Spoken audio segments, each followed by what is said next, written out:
So like prayer is everything to me. Prayer is like the only thing that I have to lean on besides my wife and kids, right? And they're just humans, so you can only lean on them so much. But man, you can lean on God all the way. You can give everything to the Lord. That's what it says in the Bible, so you have to believe it, right? I figure it's really simple. We only have a few little instruction guides of what to follow, so either do it or don't. And it's really simple. You either lay it all over or you just give a little tiptoe. And that's okay if you just give a tiptoe, if that's comfortable where you're at. But man, when you give it all over, it's unbelievable. Welcome to the Jesus Calling Podcast. Uncertain times can cause us to reflect about and reassess what really matters to us. When we take that time to get quiet, pray, and really ask ourselves why we've been put on the earth to begin with, we can begin to feel a sense of purpose that directs our next move. And when we're moving in the direction of our purpose, we begin to connect to our impact in the world and feel the satisfaction of knowing we can make a difference.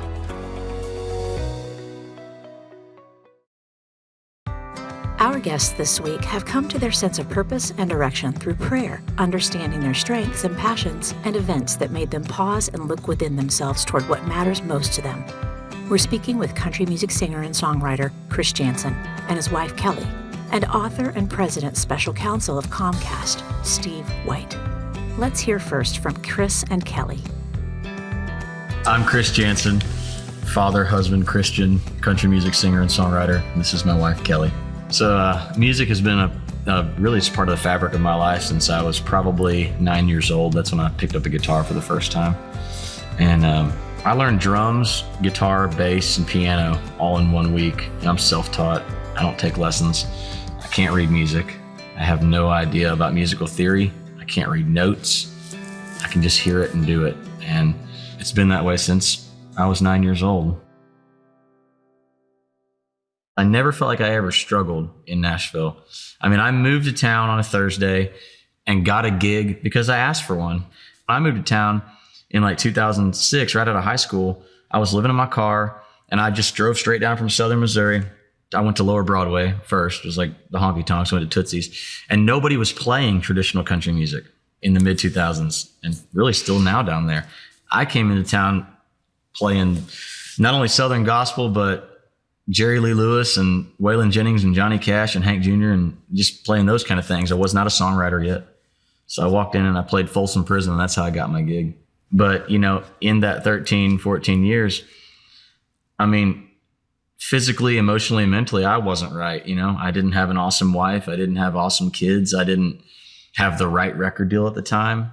And so I think that God puts certain situations in your life, to be honest with you, that really mold you. And I think sometimes you have to live in those spaces and almost kind of be miserable sometimes before you really get to see the clarity at the end of the tunnel.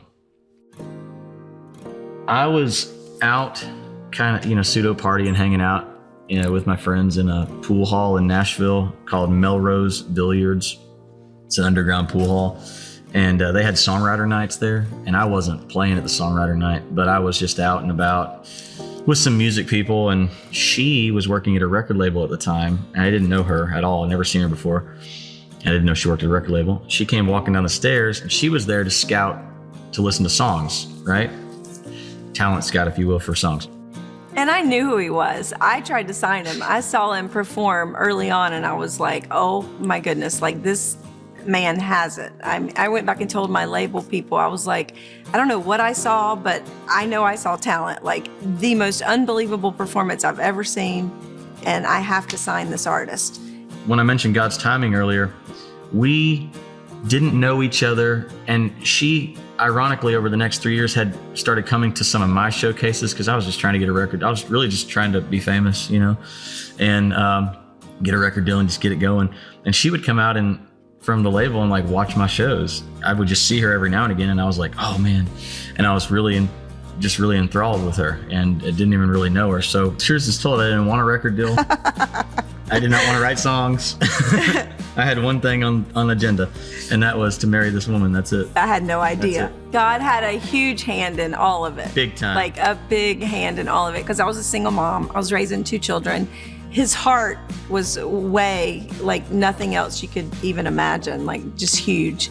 And I remember saying, well, I have kids. He's like, great, that's a bonus. And later, when he decided to ask me to marry him, he literally asked both my children first and took them with him to get the ring. And then they all proposed to me together. 6 months really after we'd started dating.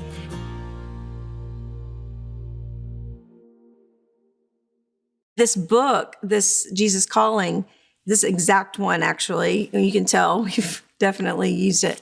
After he started his record deal, right after we'd gotten married, he was at a really weird spot. Just, sometimes record deals and the business is harder than it looks from, you think, oh, it's just music. But there's a lot that goes into it, and there's a lot of imaging and things that they do.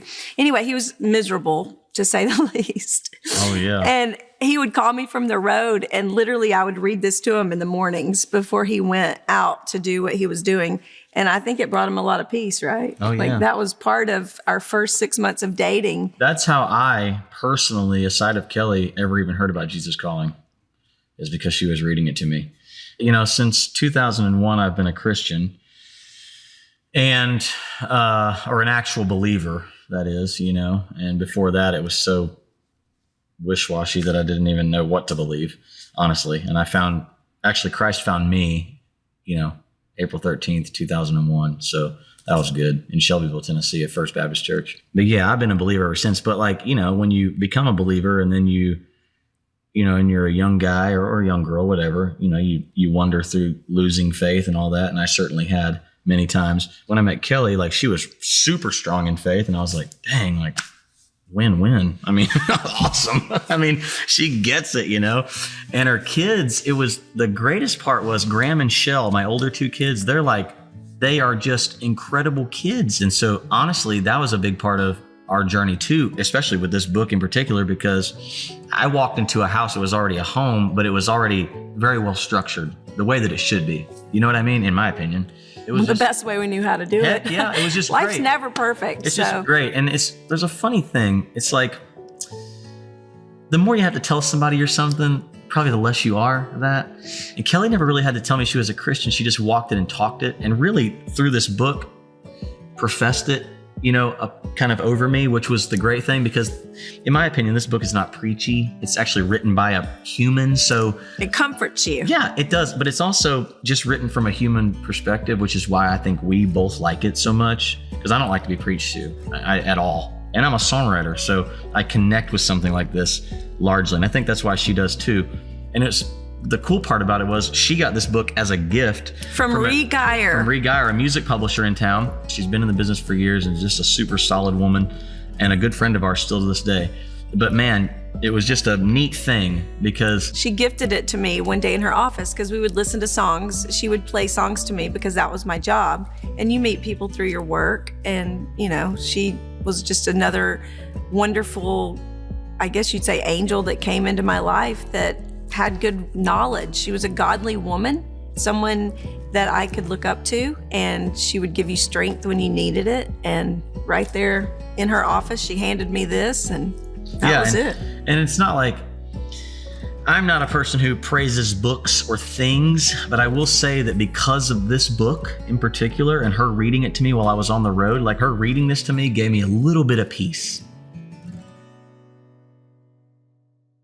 He has a songwriter's room downstairs, and in the middle of the night, we had the alarm on. We felt extremely safe. I mean, we in the middle of the night, I heard just this little faint, beep, beep, beep. And I'm thinking, oh my goodness, is there a toy in the toy box that's beeping? You actually asked me, you're like, did you leave the dishwasher open? I'm like, why is the dishwasher beeping? Because it sounded almost like the dishwasher when it's done.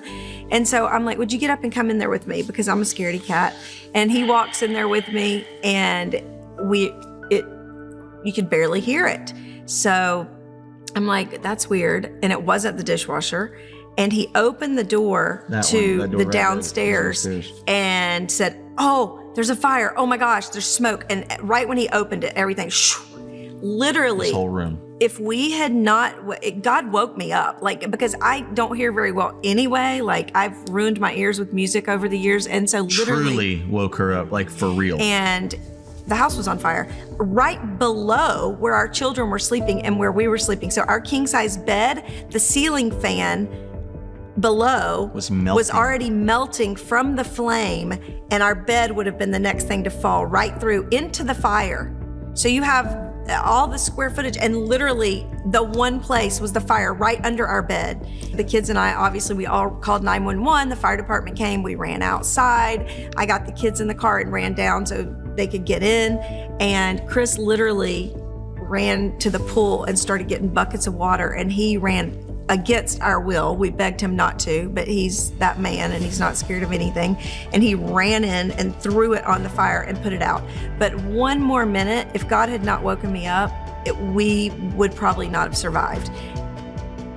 And the one thing that did survive downstairs in that room is our Jesus Calling book.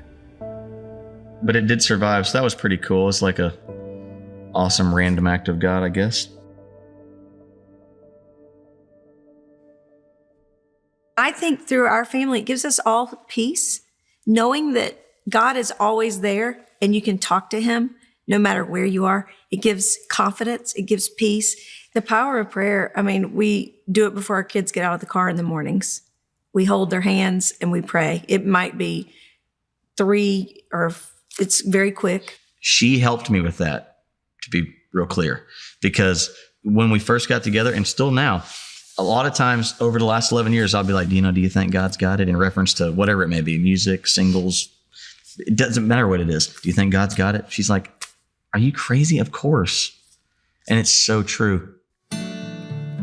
I saw God when our children were born. I saw God when we got married. I saw God when I was sleeping in the back of a car. I mean, I've seen him in so many things. I see him all around me, and it's such a powerful thing. That's where it comes from. I mean, how could you deny it?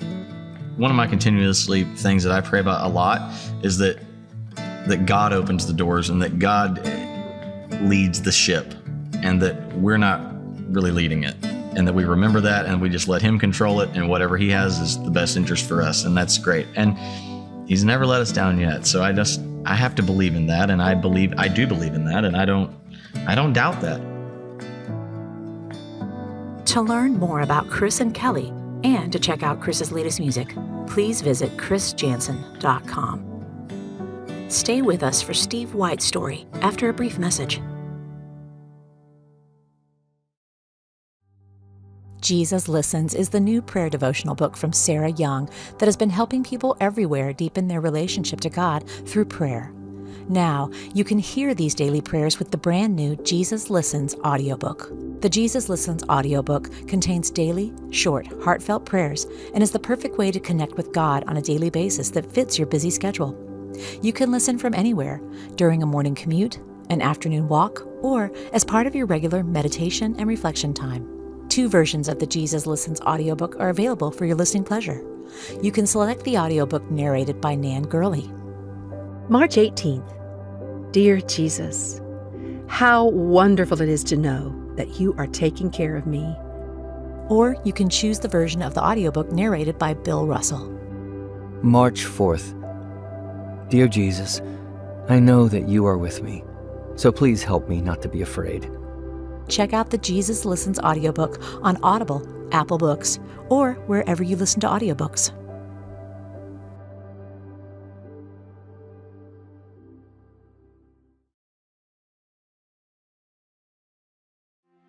Steve White grew up under the influence of his mother's strong faith and work ethic. Through her perseverance, Steve became the first in his family to pursue a college education at Indiana University. Echoing her positive attitude and ability to get better in his own life, Steve carved out success in the fields of sales, marketing, and management, ultimately being named the president of Comcast's West Division, leading over 30,000 employees and driving a revenue of nearly $18 billion. Now, as president, special counsel to the CEO, Steve has written a book called Uncompromising: How an Unwavering Commitment to Your Why Leads to an Impactful Life and a Lasting Legacy, where he shares what he's learned over the years and pays tribute to the people who helped him along the way to find his purpose, motivation, and his why in life. I'm Steve White. Through faith, through focus, through commitment, and through family, I was able to enjoy and realize the American dream.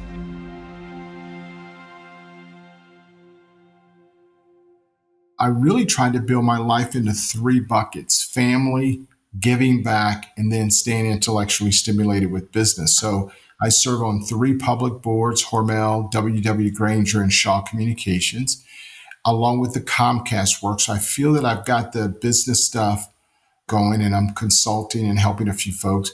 Then giving back, I serve on a board called New Leaders, where we focus on developing public school principals. My wife is a minister. She often goes into prisons on Sunday. She stepped away a little bit with our son being born.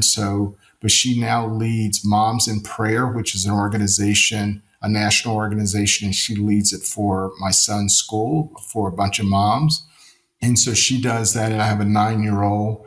So that means I'm driving to a lot of baseball practice, basketball practice, supporting. My wife has moms come over every Monday for the Moms in Prayer. So I feel that I've got a good balance there, but the mission does not change as it relates to making an impact. Because I remember my pastor telling me, he says, Steve, my pulpit just happens to be here at the church. And that's my pulpit, but your pulpit is business. And while you don't have to go, do daily Bible studies, but the way you lead, the way you handle yourself, the joy you display, that's your pulpit. And so treat it as such. And it's amazing how it draws others to you because, they're looking for guidance and support. And when you can do it through your actions, that's even better.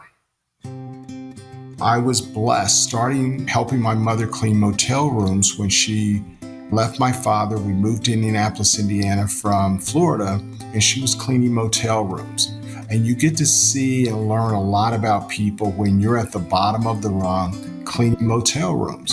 And certainly my mother's skill set was much greater than cleaning motel rooms, but she approached that job with an aggressiveness around work ethic, with the right attitude. No matter how dirty that room was, she always approached it with enthusiasm and a level of commitment to excellence. And so recognizing that you should never allow your circumstances, your environment, impact your ability to dream. When my mother made the difficult decision to leave my father, and must I tell you, that was not a popular decision with me as the oldest of 4 boys because I love my dad, but she made the difficult decision to go a different direction. And I remember family members maybe not really understanding what they were saying those kids are not going to amount to anything if you leave. If you leave, you're setting them up for failure in life. And as a 10-year-old, you don't really understand that. It's not positive, and you don't realize how much it's impacting you.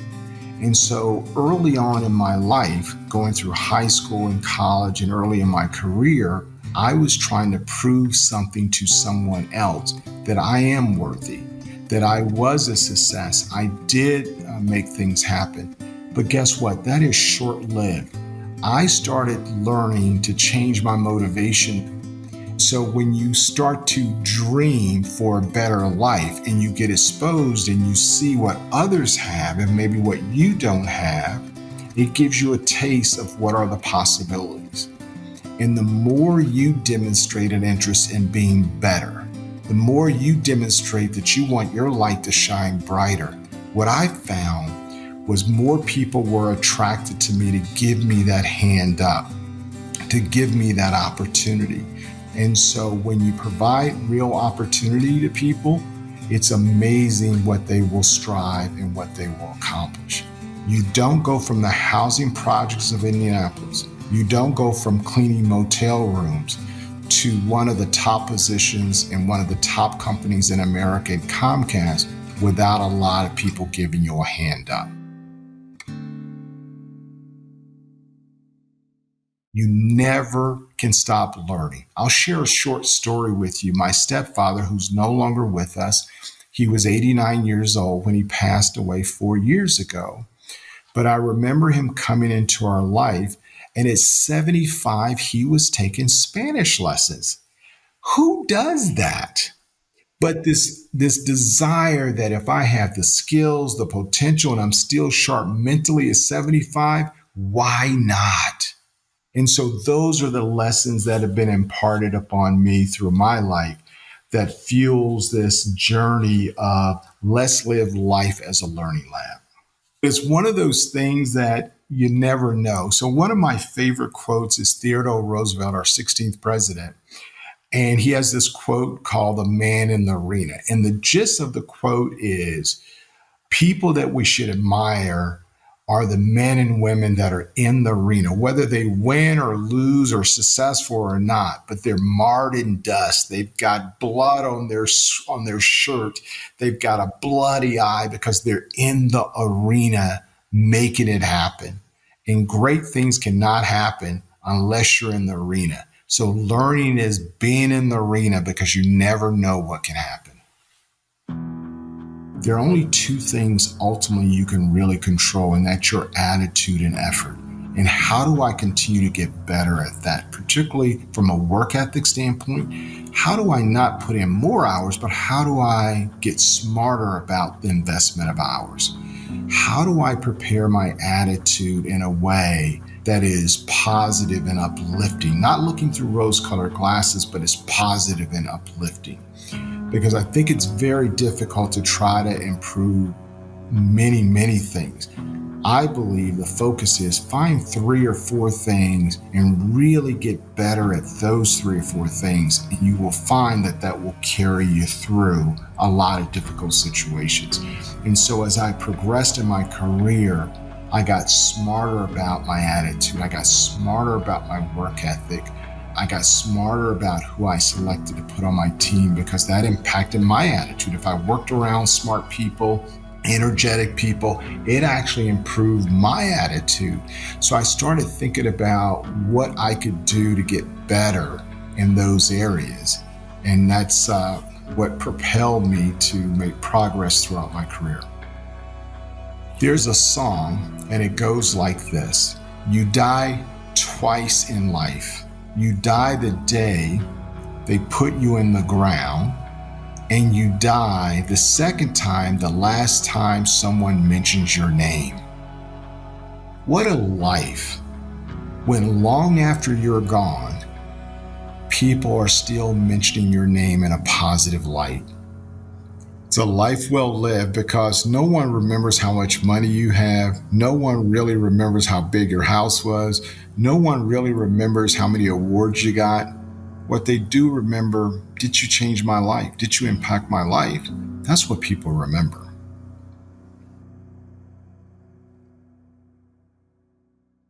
We all have a purpose. We're all here on this earth for a reason. And so the more you can get quiet and reflect, it will help you start to identify your purpose and why. For example, in corporate America, it's called the Great Resignation. I call it something else. I call it the Great Reset.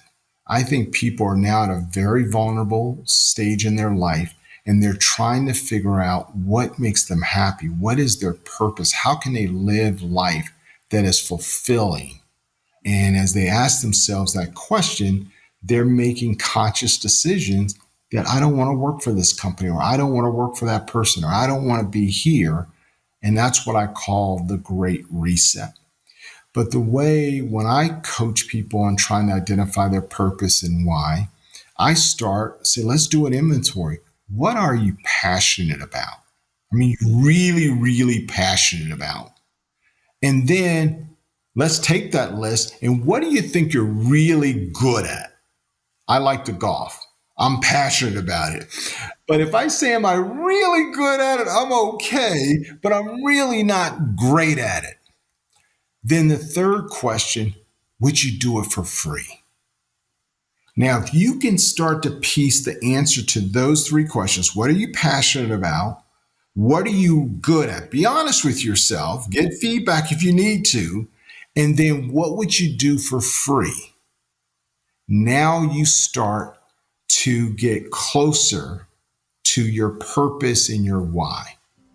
Now you're starting to focus in on your purpose and why. And then when you start to answer those questions, you reflect on it, you pray on it, you spend time with yourself, talk to others that you trust. And that's why it's so important to spend time with yourself, really thinking about what is your purpose And why are you on this earth? Because now it has a framework for decision making as you go forward. Morning is my time to get up early, to reflect, to pray.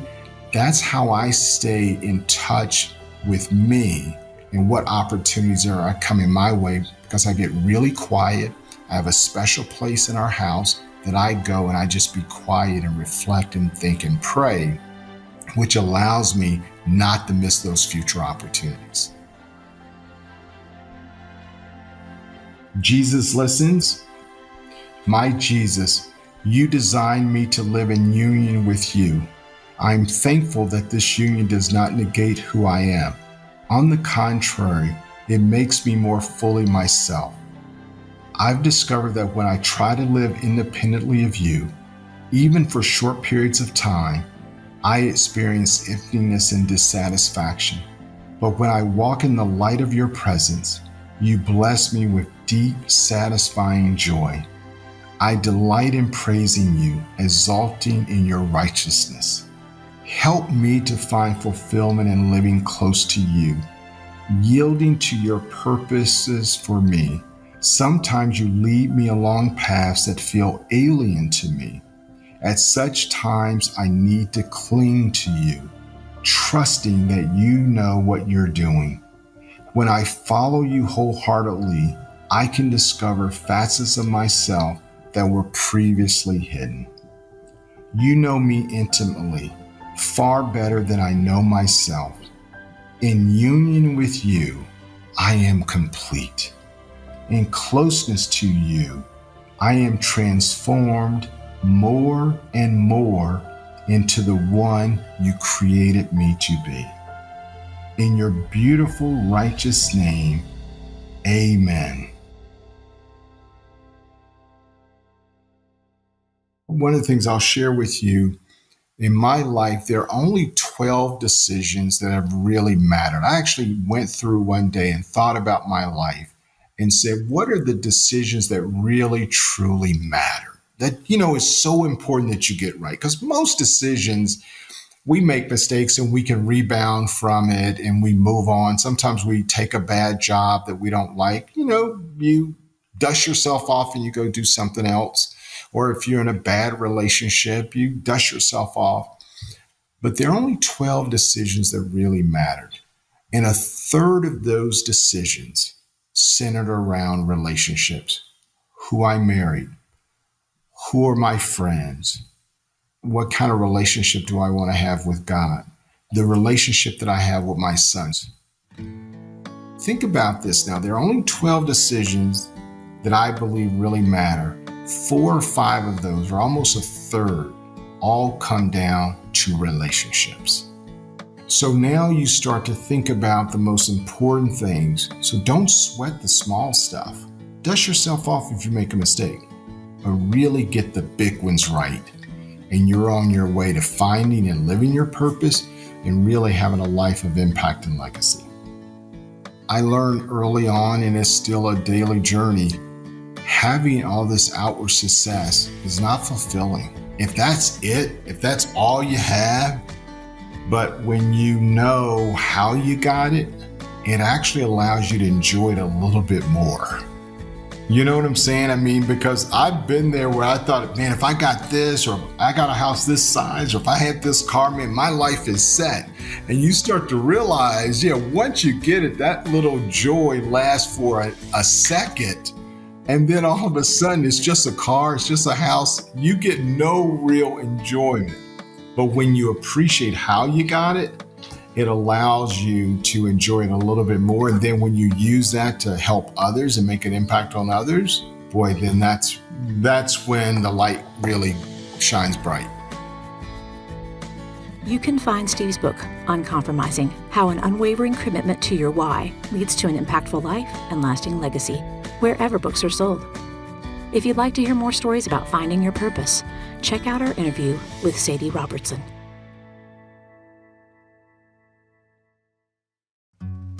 Next time on the Jesus Calling podcast, we hear from Lanny West, a former music executive who struggled with alcohol and drug abuse early in life. He's found peace in the hills outside of Nashville and now runs a wellness center for musicians and anyone who needs help restarting their life and connecting with God again. I look back on my life, and even though I didn't know my real father, there was a father that was watching out for me. And I look back on all these experiences and know that Jesus Christ had his hand in saving me.